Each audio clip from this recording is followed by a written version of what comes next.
Welcome back. As promised, today we're going to tie the first in the hair wing series. I think I have about a dozen that I want to get to. We're going to tie the first of them just to highlight some of the short necks and the new belly short that is going to be available this year. I got about halfway through this video and I had the pups outside and the new corgi next door showed up, and you would have thought that we had 20 dogs. It's just insanity. So had to shut it down, start over. So we're going to get back into this one. They're in the house right now. If anything, you'll hear Cubby in the background like you probably did in the last video.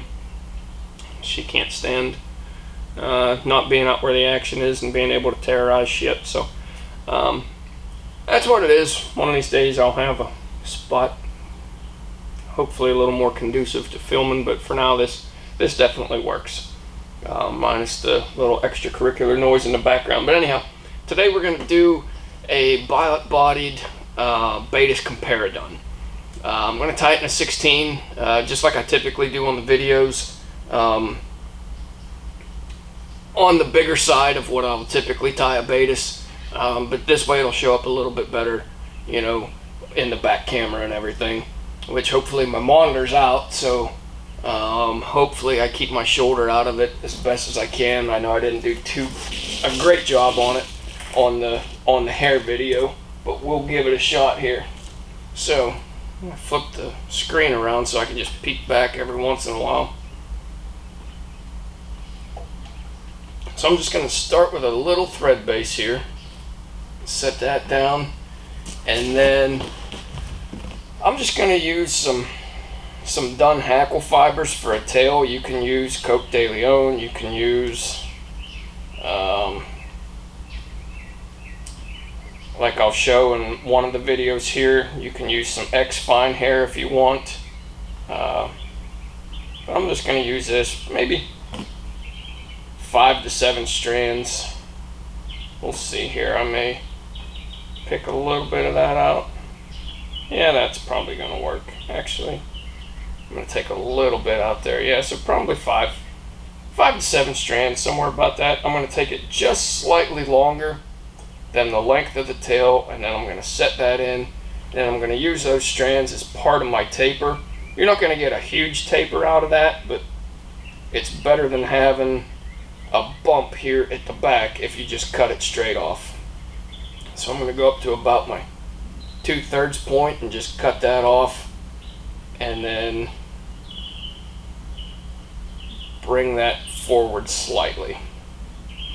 Now I'm going to build up just a little bit of a thread base, and I'm stopping this at my 2/3 point. Like I said, that's where I'm going to put the Comparadun section in, right there. I'm going to put my deer hair in right there, maybe even a little bit further back, but just slightly if anything. So now I'm going to go into the Biot section. There's a couple of these that are a little chewed up. It's just a Baetis turkey Biot. Oh, busted that one. And then I'm taking this right off. I'm not going to cut this. I'm just going to peel this off. And then what you're able to see here, well, there's Cubby right on cue. What you're able to see here is our Biot section, okay? And you see how that part that was on the stem is kind of turned up? I want to start with that on the down side, and I'll show you why here in a second when I start spinning this around. So there we go. I'm tying that in back right next to my wing. So now that section is actually flipped up, okay? With that section flipped up, I'm going to take this and I'm just going to make one wrap right in front of the next. And then as I start getting these wraps in, I'll show you why I had that section up. And you can already start to see it with that segmentation the way that it is. I don't know if the camera's going to pick this up, but you can see where those segments are sitting right there. There's like a raised section. If you go the opposite way,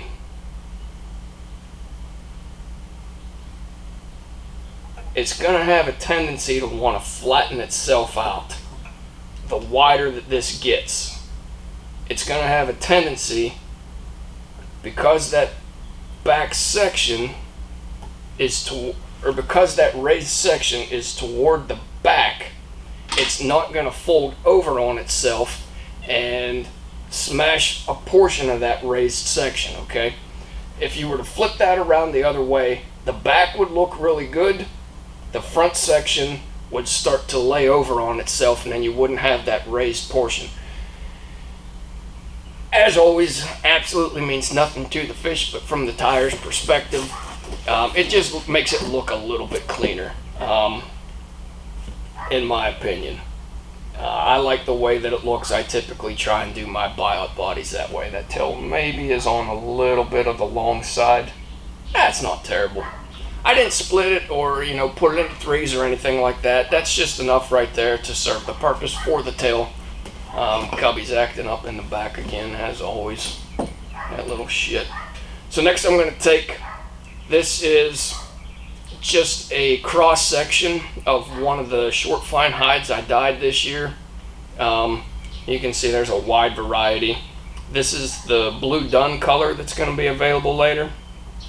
And I'm going to take a chunk of this for my wing case. So one of the things that I did a lot when I was younger, and I still see a lot of folks do now when they're tying these hair wings, is they use less hair than what they should. And I was guilty of this when I was younger. I mean, I would have some really sparse wings.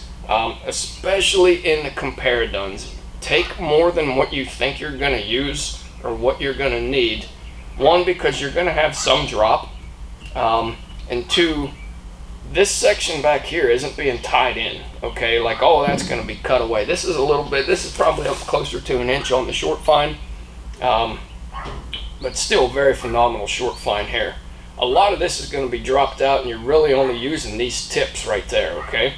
Like I said, you're going to have some drop, so take more than what you really think. And you can see how much I have right there. I mean, that's a decent amount of hair for a size 16 Comparadun.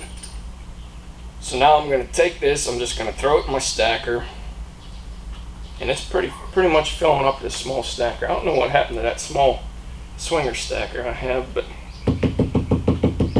probably in still one of the boxes or whatever. I haven't gotten unpacked yet, so I'm just going to give that a quick tap, get everything semi-lined up. I'm going to take a look at this. I can already tell that it's not as clean as I would like it to be, so I'm going to take that and do this one more time.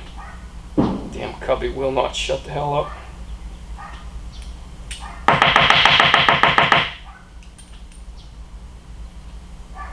Alright, there we go. Now I'm going to take this out. I'm facing the direction that it's going out going toward the eye of the hook, and I'm going to take those tips with my right hand. This is how I tie my Comparaduns. I know there's plenty of other methods and everything, but this is how I found it's the cleanest for me. So I'm measuring that out. The length of my hook is going to be the height of my wing. And then I'm just going to trim this up nice and square, as close to my fingers as I can get. So there it is, nice and square there.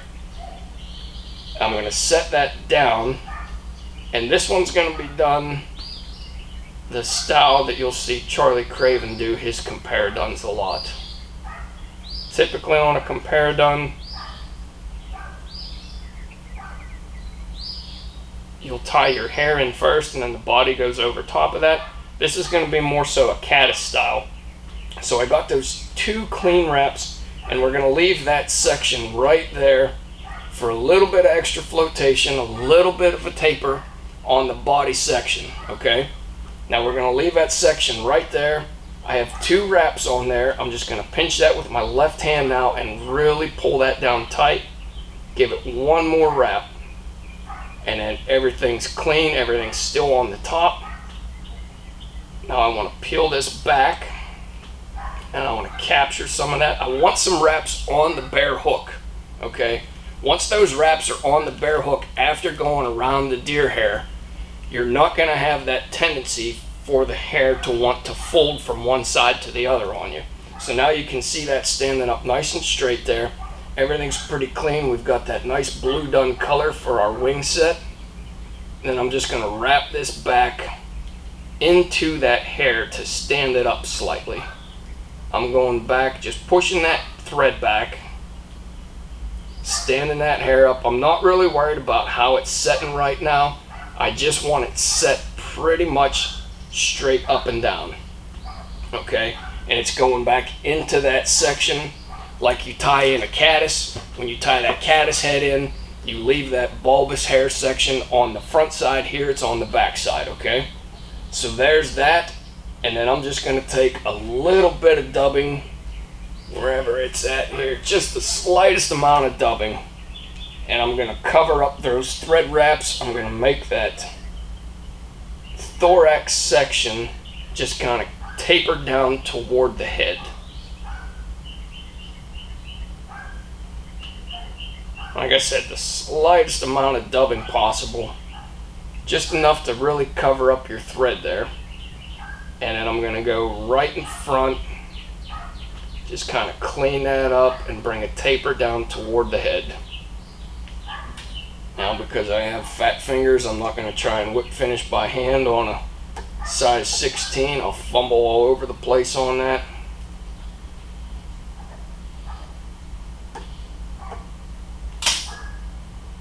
And there is the end of our fly, the tying portion of it as far as that's concerned. I'm going to take and color that thread up a little bit, because I was using the white GSP. Alright, and now I'm just going to take and kind of move this around. I'm not going for the full half moon. I just want a nice section, or I want a nice wing profile from the bottom side, okay? Now you can look at all of that hair that I tied in there earlier, and you're probably thinking that's a lot of hair. That's really all you wind up with on your Comparadun section right there. Okay? I mean, it's a nice full wing set. It's a nice full wing profile, but it's not near as much as what we started out with. And like I said, if you would have started with less than that, your wing would be so sparse that it really wouldn't give you the profile that you're after from the underneath side. I had a little bit of migration on the bottom there, so I'm just going to kind of square that up. That way it's not going to affect any of my flotation. You still have the nice olive section right through there. You have a very nice profile underneath, and then after that it is just trimming up any strays or anything that you don't like in that Comparadun section, or in that hair section. Let me see here. I saw two on this side that I didn't like. There's a couple on the front there, but to spare you guys from listening to Cubby yap anymore, I'm not going to get too picky, and I'm going to shut that one down.